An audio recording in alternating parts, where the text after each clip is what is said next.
اسے شنک کی پھیلائی گئی اسراریت میں کسی چال کا گمان ہو رہا تھا، مگر متی الدین کے جھکا ہوا میز رویے پر وہ محض دانت پیس کر رہ گیا۔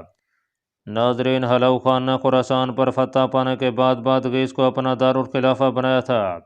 یہیں بیٹھ کر وہ تمام امور سلطنت انجام دیتا تھا۔